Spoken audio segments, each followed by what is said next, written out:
Na hii kufuata mkumbo pia nayo inaweza kasababishwa na kutawaliwa na maono.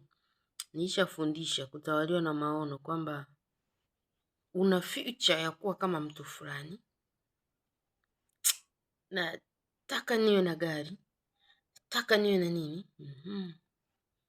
Sasa hivi kuna mganga yupo Njombe, unarusha mahindi, watu wanaenda unapata hamna kafara damu, hamna kafara nini? Unafuata mkumbo unaenda huko. Unajikuta unamaliza familia yako yote. Kutawaliwa na maono naye inaambatana sana na kufuata mkumbo, kwa sababu utasikia wapi kuna umaarufu huko unapatikana, wapi kuna hela zinapatikana, hela zinapatikana kwa njia fulani, huko kuna madini, unani Shinyanga kuna madini, watu jiji nenda kwenye madini, unapigwa unarudi kwenu maiti. Nasikia huku, nasikia. Kutawaliwa na maono pia ni kufuata mkumbo. Yaani maisha natakuwa tu wavumilivu sana. Natakiwa tuwe watulivu. Na hatuwezi tukapata utulivu kama hatuwezi tukafundishana ya mafundisho ya kisaikolojia. Tunatakiwa tuwe watulivu sana. Hata kama tunatamani. Hata kama tunatamani kuwa kama wengine. Shida ya kutamani kuwa kama mwingine, utahangaika sana. Shida ni kwamba mtu anataka awe kama fulani exactly. Yaani yule fulani atoke aingie kwenye mwili wake alafu awe yeye. Ndio shida.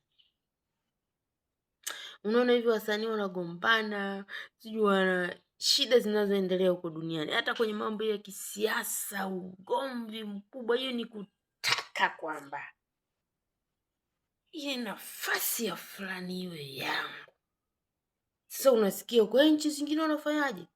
Wanafanya hivi, fanya hivi ile nafasi itakuwa yako. Mungu atusaidie sana. Hata sielewi. Yaani nataka kuongea mpaka hata sitaki kuongea.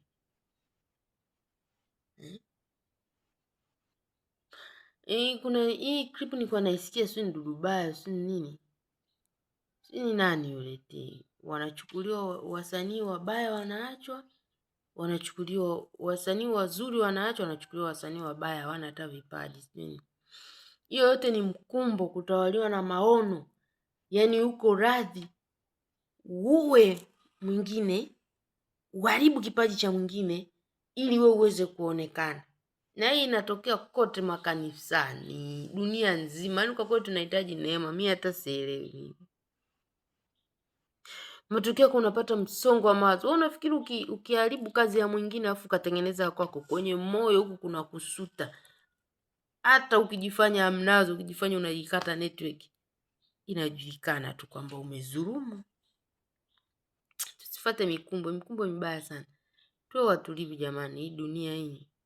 Tumekuja bila kutaka, tutaishi bila kutaka, na tutakufa bila kutaka. Kwa nini? Wewe ulikuwa unajua kama utazaliwa kwenye hiyo familia ulikuwa nayo? Lakini umejikuta umezaliwa. Kuishi lazima upambane uishi. Utake usitake, hamna kujua, lazima uishi. Utapambana, lazima uishi. Siku ya kufa ikifika, utake usitake utakufa. Hata upambane vipi. Kwa hiyo tuombeane heri.